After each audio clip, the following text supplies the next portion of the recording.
This episode is brought to you by Kia's first 3-row all-electric SUV, the Kia EV9, with available all-wheel drive and seating for up to 7 adults, with a 0 to 60 speed that thrills you 1 minute, and available reclining lounge seats that unwind you the next. Visit kia.com/EV9 to learn more. Ask your Kia dealer for availability. No system, no matter how advanced, can compensate for all driver error and or driving conditions. Always drive safely. If your roof starts to leak or your floor's really squeak, you live in a money pit. Money pit. If your basement needs a pump or your place looks like a dump, you live in a money pit. Money pit. Pick up the telephone, fix up your home sweet home by calling 888 Money Pit. Coast to coast and floorboards to shingles, this is the Money Pit Home Improvement Show. I'm Tom Kreitler. And I'm Leslie Segretti. Happy New Year, everybody. What are you planning for the new year ahead? Do you have some home improvement New Year's resolutions? Do you have some plans to update your kitchen, your bath, your basement, your attic, your garage, your yard, building a deck? Want to get that hot tub done once and for all so you can enjoy that? Hey, whatever's on your to-do list, we would love to help. Reach out to us with your home improvement questions at 1-888-MONEYPIT. That's 888-666-3974. Or post your questions at moneypit.com/ask. Just click the blue microphone button. Coming up on today's show, well, winter has officially arrived, and can your home's water pipes stand up to those cold temperatures? We'll help you save lots of hassle and money with some tips to keep those pipes from freezing in just a bit. And undecking the halls is never fun, but you might be making it tougher than it has to be. We're going to give you some hacks for taking down holiday decorations quickly and easily. Plus, we'll have a solution for doors that stick. It's an annoying problem that really doesn't have to be, so we'll tell you how to make it go away once and for all. All right, but first, finish celebrating this wonderful year and all the new things that you've got looking forward to in 2024. And when you are ready, make a list of all the things you want to do in your money pit this year, because we are standing by to help. The number here is 1-888-MONEYPIT, or go to moneypit.com/ask. Let's get to it. Leslie, who's first? Heidi in Oregon's dealing with a stinky shower. What's going on? We have a 2-story house. The one shower is in the basement downstairs. It's a daylight basement, but it's built back into the side hill. And what I've noticed is that after showering, you leave the bathroom and you come back in, and there is this sour towel smell. It's not a sewer smell or a septic smell, but it smells like a towel that has been left damp somewhere and it's just been left to kind of mold or do whatever. But I've changed the towels, and I come back in the bathroom, and I've located the smell with my nose and gone right down to the drain, and it's coming out of the drain in the shower. What this might be is something called biogas, and when the water drains and you take with it the soap scum and everything else, you can get germs that are going to grow in that, and that biological material off gases and can make horrible smells. So, well, that's what we thought too, because it's in both showers, upstairs and downstairs. And we only smell it, obviously, after someone has showered and it was wet. So we've taken the grates off. We've cleaned with a bottle brush. I look with a flashlight down there, and those pipes they're spick and span clean all the way down to the P-trap. Have you used any kind of an oxygenated bleach down those traps? No, we don't do that because we're on a septic tank, and we don't want to kill all the good bacteria in the septic. And so I've been afraid to use anything. I've tried vinegar. I've used Lysol spray. Well, not so much vinegar, yeah. Okay, why don't you use Borax? Borax, okay, and pour it down into the drain, because Well, no, what I want you to do is I want you to get a solution of hot soapy water with Borax in it, and I want you to scrub the inside of that drain, all the different parts, with a big thick bottle brush. Get as much of that trap cleaned as you can, and see if that reduces it. And by the way, do you have ventilation in those bathrooms? Yeah, there's windows.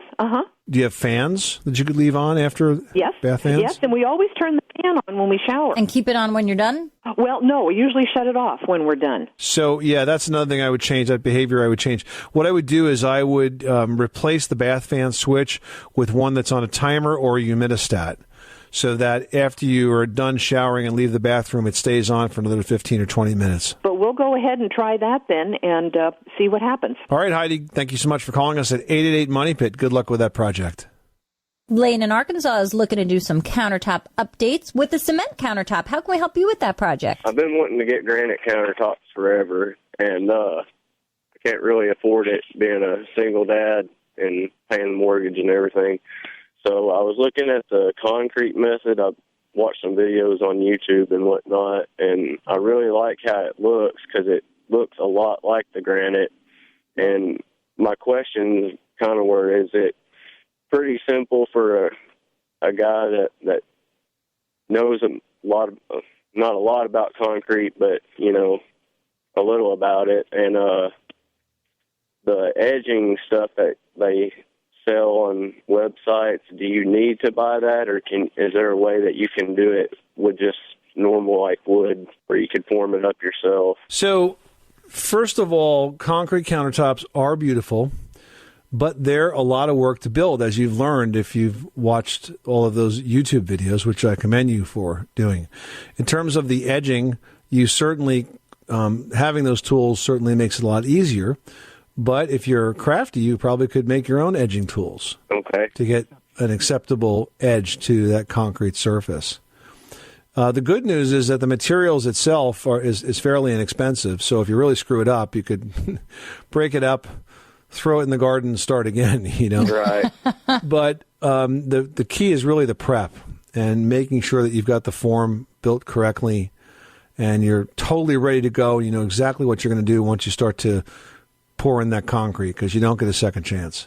Would you recommend a certain type of concrete? You know, Quickcrete makes a commercial-grade countertop mix. All right. So I would just go buy that. Okay. You know, you can pick that up at a home center hardware store and just go for that. Well, that sounds good. That's probably what I'll end up doing then. All right, well, good luck with that project. Thanks so much for calling us at 888-MONEY-PIT. Now we've got Linda in Pennsylvania on the line with an insulation question. Welcome, Linda. We have a two-story house built in the late 1980s. In the winter, it's colder upstairs than downstairs, and especially in the summer, it's just really hot upstairs. We have a whole house fan, and I don't want to get rid of that. The one person that had come and talked to us about insulation said we should get rid of that. I don't know whether the fan has blown some of the insulation over that blocks the soffit vents, that we're not getting enough circulations. I guess I just don't really know what to do about adding more insulation. All right, well, first of all, a 1980s house probably has a minimal amount of insulation. What you really want is 15 or 20 inches of insulation. Do you have decent space in the attic? Can you walk around up there? No. Okay, so how is it constructed? Is it made of trusses where it's hard to get around? Yes, and it's not real high in the center. I mean, you can get around, but no, it's not very high up there. I would have blown-in insulation installed, because you can easily, you know, a professional can get that where it has to go. Professionals are also good at making sure that the baffles are in place, which keeps it out of the soffits. And then when it comes to the whole house fan, you should have a cover for that for the winter time, just to kind of seal it up a little bit, perhaps cover it with some sort of an insulation blanket, and then you can pull that off in the summertime. It will be a source of energy loss, so you have to kind of take that additional step. But I agree, it's a great thing to have. But I will say it must have good exit venting, though, too.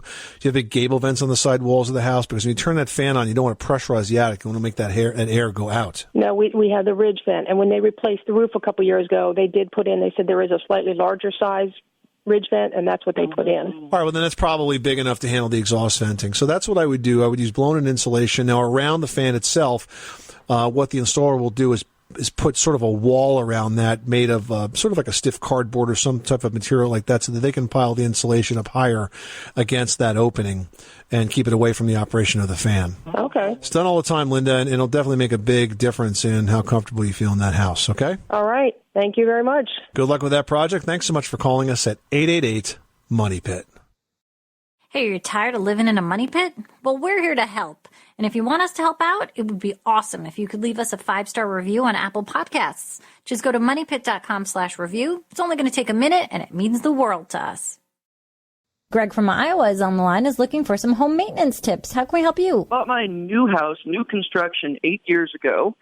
And I'll be honest, kind of embarrassing, but I've really done zero home maintenance since, other than changing the air filters every once in a while. I've done zero home maintenance things. Well, that's why you bought a new house. Yeah, exactly.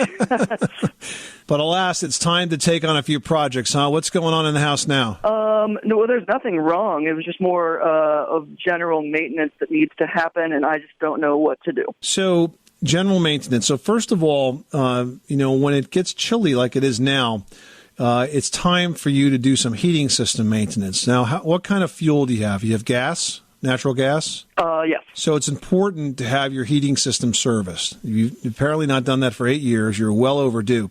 The reason for that is even though when you turn the heat on, it comes on and provides heat to your house, it could be doing so inefficiently, or at worst, it could be doing so dangerously.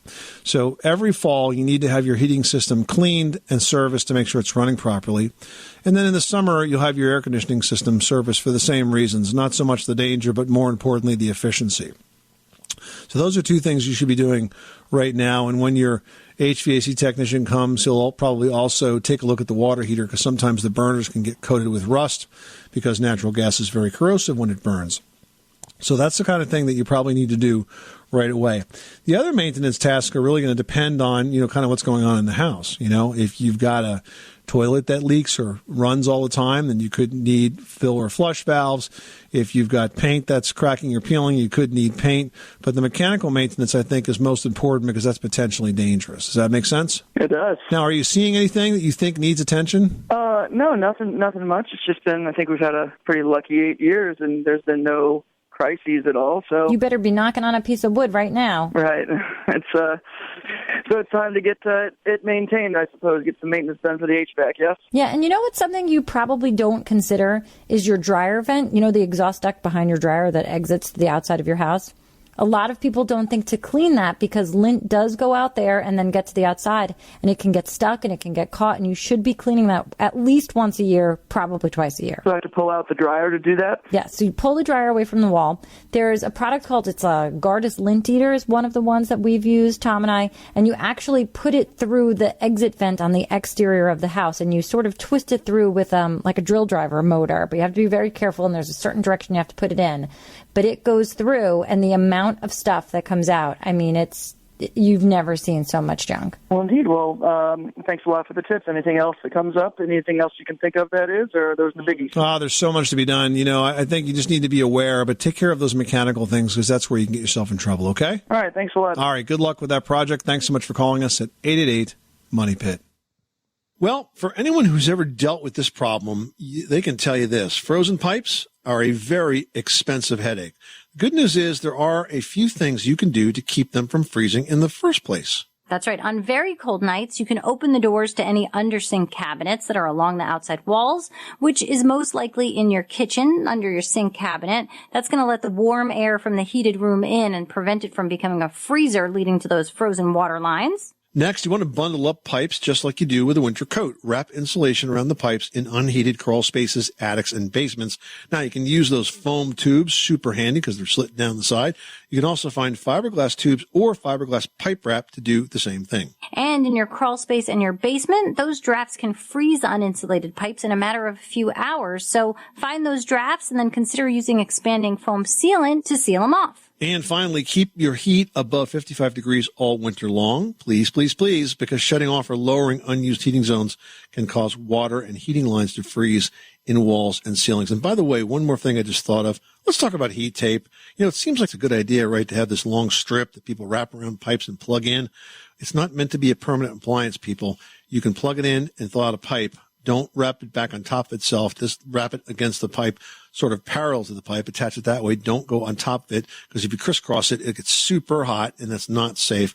But you can use it to thaw out the pipe. Just don't use it all the time. I used to find that all the time, Leslie, when I was in a crawl space. I'd find heat tape that was permanently installed, and I can't tell you how many times it was frayed and cracked and broken and super dangerous. Just a fire waiting to happen.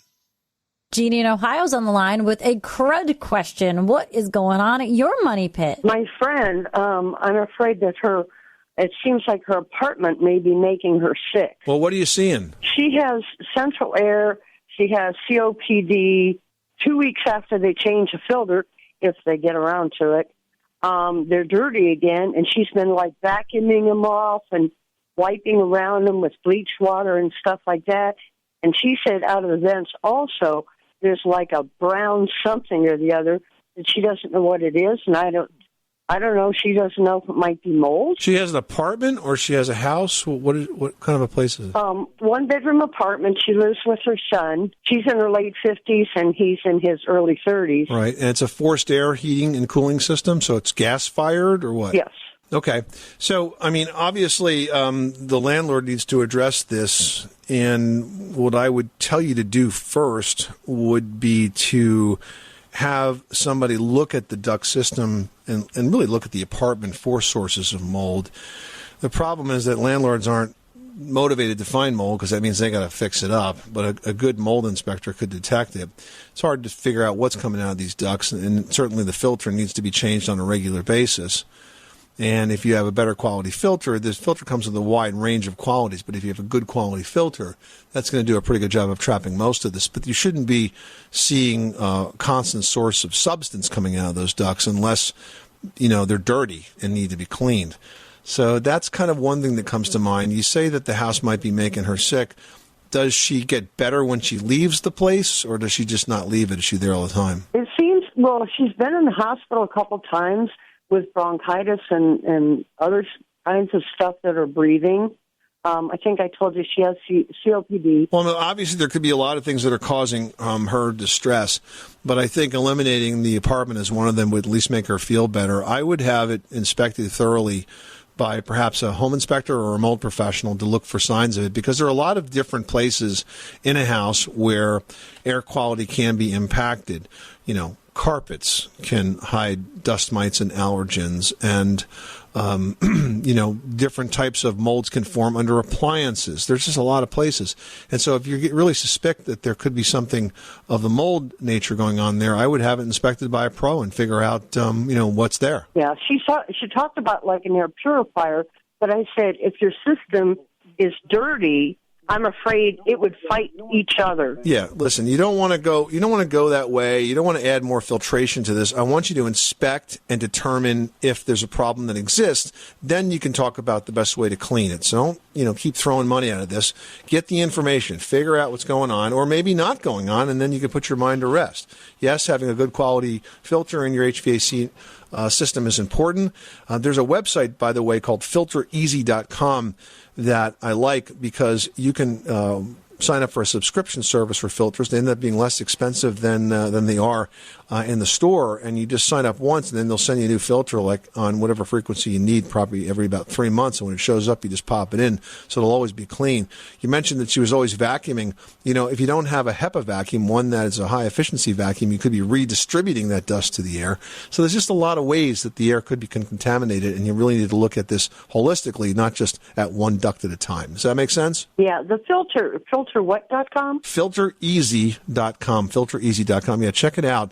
It's a great way to make sure your filters are always replaced when they should be. Thank you so much. Good luck, Jeannie. Thanks very much for calling us at 888-MONEY-PIT. Jeffrey in Louisiana's on the line. What can we do for you? Being I live in Louisiana, a lot of moisture content in the air. We've heard that. Yeah, and after saying that, in the west side of my house, inside, I've noticed that my tape and float, along with my sheetrock, is just basically coming off the walls. I've had moisture content test done on my sheetrock, and there is none. It's only on one side of my house, and I can't figure out why. I'm a construction worker. I have been for 35 years, and I can't figure out why my sheetrock is curling on. So did you say paint was coming off the sheetrock? What's happening is when the tape and float comes off, it brings the paint with it, of course. Oh, okay. All right. So the tape is separating. Oh, yeah. Well, geez, I wonder if the guys that did that tape work just did a bad job or used some bad spackle or something like that. That shouldn't be happening. Well, maybe that's so. I thought that too, but once I got it all, remodeled and everything, it did it again. Just on that side of the house. I even deemed it one time as being settling in the house. And I even had some of my guys come out and measure and only settled an inch within the last 2 years. So that can't be the problem. Let's assume that there's something wrong with that, with the adhesion issue there. And one thought that I might have, especially since the old wall's in such bad shape, why don't you do this? how much work would it be for you to skin those walls with a second layer of drywall, but not half-inch? I would use quarter-inch drywall, so very thin drywall. And you can overlap the joints. I would glue it and screw it to the walls. So now you have a clean, brand new, fresh set of drywall upon which you can tape the seams properly, prime it, and paint it. And that surely would be a one-time fix that wouldn't have to be repeated. Yeah, okay, I'll do that. Good luck. Thanks so much for calling us at 888-MONEY-PIT, 888-666-3974. Well, for all the preparation and the build-up, holidays definitely fly by fast, and feeling like you just hung them up yesterday can make undecorating even a lot less fun. Yeah, but undecking the halls doesn't have to be a headache. You can take steps now that'll save time and trouble when you roll out the decorations again next year. Now, first up, you want to assess what you have and pick up replacements. Decorating next year will be extra fun when you open those boxes of brand new knickknacks and lights and ornaments. And buying during post-holiday sales means you're going to stock up for a lot less. Yeah, and don't pack anything away before you examine it first for any damage. You know, these days LED string lights aren't really repairable, so count up how many you need and then buy them again, but this time at a significant post-holiday discount. I used to buy lights for a 75-foot-long picket fence that was for a house of my elderly neighbor. Only loved decorating for her every year. And after buying more strings each year, I got smart. I started taping the old receipts to the reel that the lights came on. So I knew exactly where it was. And if I wanted to make a warranty claim, it was right there. Now, the lights had a 3-year warranty, and I'm pretty sure I am one of the very few who took this seriously enough to keep those receipts and track and return broken or half-lit light strings for a full 3 years after purchase. I think they got tired of seeing me there. I'm like, well, if your lights would last as long as the warranty did, then I wouldn't have to keep coming back in. But I did, and that was the secret there. So make sure you keep those receipts. All right, words for the wise. Now, to store those holiday lights, you can cut cardboard into 12 by 9-inch pieces and then wrap the string lights around them. Your lights are going to stay tidy and they're going to be easier to work with next year. For holiday decorations, you can store them in clear plastic bins so you can spot what's inside. And specialized storage cases and bags for artificial wreaths and faux greenery help protect those decorations for years of use. You know what I did for our artificial tree? I bought a bag just for that. It's like the largest bag I've ever seen in my life. But it's nice because when I pop it out every Christmas now, it's really easy to set up. So storing it right definitely makes the whole decorating process a lot easier next year. Paula in Ohio is on the line. Paula, what can we do for you today? Me and my husband have an older house. It was built like in 1950. And the woodwork through the whole house, it's all interconnected, the door frames, everything. And we want to sell the house, so we're trying to find what would be the best and the cheapest solution to fixing that woodwork without having to replace it all. So what's going on with the woodwork? Is it just worn? Is it just heavily painted? I mean, what exactly is your problem with your woodwork? Yeah, it's worn. It's like, I think somebody that lived there before us had a dog, so some of it's been chewed on. And it's like we would replace. You can't replace parts of it because you can't get the stain to match, and we don't really know what to do to make it look better to get it ready to sell. So is this molding kind of like fancy molding in terms of if you were to fill in some of the grooves and the digs in it, could you paint it and have it look halfway decent, or do you think you have to replace it? I think some of it we'd have to replace it. Okay. Well, I mean, I think that's kind of what you're up against. If it's painted now, you're going to probably want to replace it with a paint grade molding. And I think if the areas that are really damaged, you mentioned dog damage. I mean, if it's chewed on, then you may just want to pull that piece off and replace it. But, I mean, a coat of paint can do wonders with something like that. I don't know if there's a way to kind of decorate around it, and it would be an awful lot of work to replace all that trim. Certainly a possibility, but it's a big job to pull all that trim off and replace it. So I think all you can really hope to do at this point is to clean it up, prime it, because that will give you a better paint finish. And then just put a top coat of paint on it and kind of call it a day. Leslie, do you have any other suggestions, or do you think that's about it? No, I really think, priming it and painting it really is the best solution, because once you get into replacing all of the trim work, I mean, first of all, it's a tremendous expense and it's a lot of work, and you end up cutting and mitering, and it can be more complicated, whereas paint is a simple fix for now. At least you can start there and see if it's something that you like and can, live with and work with decor-wise. And if not, then you can at least explore the future options. Okay. Great. That help you out? That helps me out a lot. All right. Good luck with that project. Thanks so much for calling us at 888-MONEY-PIT. All right, we've got Lita on the line with a question about moisture. What can we do for you today? I have a conventional foundation, a house built in 1970, solid hardwood floors. And rain was pooling under the house. I think I've got that stopped. But I'm wondering, before I got it stopped, there was this like powdery gray, like a mold or mildew, not very wide, real narrow. And I'm wondering where that, what that is and how to stop that if it comes back. Well, that's just a mineral salt deposit. They call that like efflorescence, and that's generally when the water gets into the wall and then dries out, you're left with just the mineral laying on your wall, and that gives it sort of like a cloudy, grayish, look to it. And it's actually easy to get rid of, especially if the water situation has fixed itself. What you would do is you take a little bit of white vinegar and water, and you can mix it in a spray bottle, and you put it right on that, and it wipes right away. Okay. Well, good luck with that project. I hope that helps you out. Thanks so much for calling us at 888-MONEY-PIT. Well, if you've got a sticking door, it can go one of two ways. You can either put up with it, letting that little annoyance build up over time, or you can resolve to fix it once and for all. We're kind of advocates of that second approach, so here's what you need to know. Yeah, definitely. So first, it helps to understand why doors actually stick. Now, most doors are made of wood, so the best way to understand the sticking door problem is to think of it as a sponge. When the sponge is dry, it's small, it's compact, and it's hard. But when it gets moist, it swells up to its full size and becomes a bit softer. And that's exactly what's going on with your door. As it swells and then dries out, the extreme temperature can cause it to stick. In fact, I know people where one spot sticks in the winter and the other spot sticks in the summer. Now, to fix a sticking door, your first task is to find out exactly where that stick begins, and you can discover this by kind of slowly opening and closing the door and kind of make a note of where that door is in relation to the frame and when it starts to stick.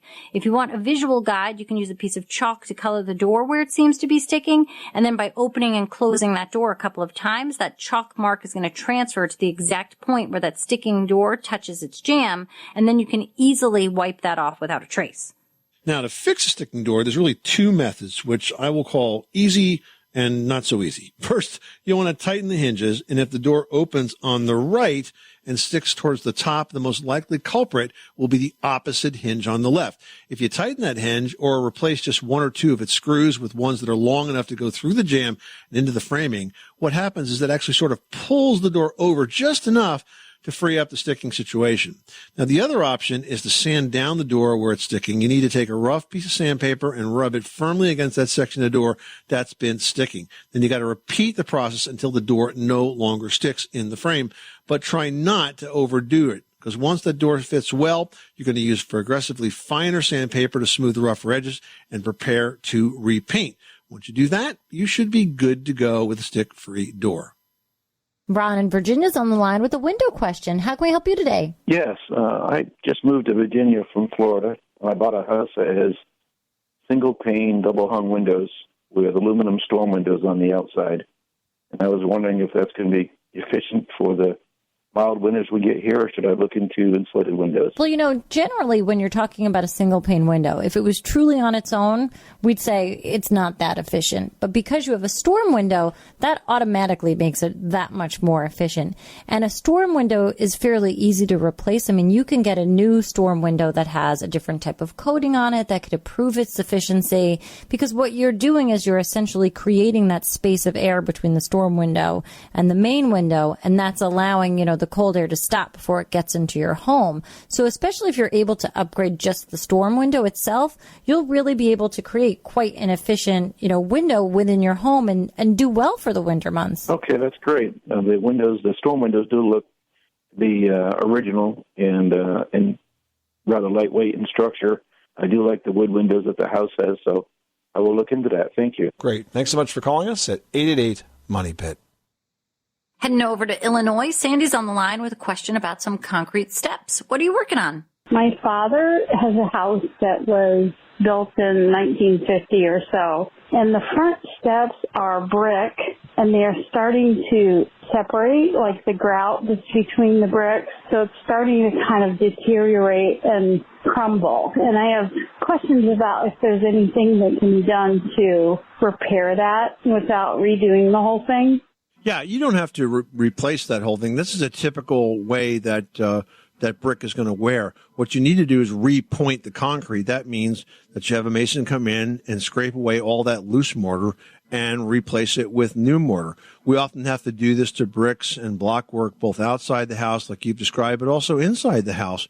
If you have an old foundation that's got brick or blocks, the mortar will just get soft and deteriorate, both from age and from, in the case of a sidewalk area, just a lot of water and weather on it over the years. So a very typical project, not a big deal. You should be able to restore that completely. Ashley in Illinois wrote in saying, I'm excited about my new high-efficiency washing machine, but not about the part in the manual that says I might need to reinforce the floor beneath it. What's this all about? Well, when you do a high-efficiency washing machine, it does create quite a racket if it's not level. And I think that's what they're getting to here, Ashley. When you put that machine in, it is really, really, really important that you level it properly. Most floors can handle that. But there is one other thing that you can do that will take some of that stress out of the machine. If you happen to maybe throw a quilt in, or you got some shoes in there, or something that's odd that sometimes can knock it out of level. And that is, you can put what's called anti-vibration blocks underneath the feet of the washing machine. Now, I've done this now for the last two laundry rooms I worked on, which were both upstairs laundry rooms. I put these anti-vibration blocks underneath the washing machine. And I got to tell you, it makes a big difference because it sort of takes, it's like a shock absorber for the machine. Even though it's level, it doesn't make as much noise, especially if you're like downstairs and listening to the whole floor rattle. It's not that bad, really, once you have this in place. So put the anti-vibration blocks down, and I think it will make a big difference in terms of the sturdiness of that machine. And I wouldn't worry too much about reinforcing the floor. You got to have a pretty weak floor for that to be necessary. Now we've got one from Brian who says, we have a very small bathroom that has no character at all. How do we give that room a decorative makeover that it desperately needs? So I'm thinking, Leslie, improved lighting, additional storage, maybe some new faucets, and then maybe some wainscoting, which is a pretty easy bathroom makeover. You can just add that about halfway up the wall. And by doing a few little things like that, I think it definitely will give it a step up. Yeah, and also remember, paint and peel and stick wallpaper. Those make huge changes. Well, if you've received a gift that you need to return, navigating the nitty-gritty of long lines and return rules and store policies that change from store to store can pretty much be a big hassle. Well, Leslie's got some tips to make the return process go a lot smoother in today's edition of Leslie's Last Word. Leslie? Yeah, you're going to get a gift that you maybe didn't like, and, it's totally understandable. But definitely returning those gifts can be a huge pain in the butt. So here's some rules, guys. Tip number 1, don't dawdle. Time's ticking, and those return lines can be longer than Santa's naughty list, so hustle on over to the store before everybody else catches on. And don't forget your gift receipt. It's that VIP pass to return paradise. Without it, you're going to end up stuck with a funky sweater or a blender that's just not your vibe. Next up, know the store policy.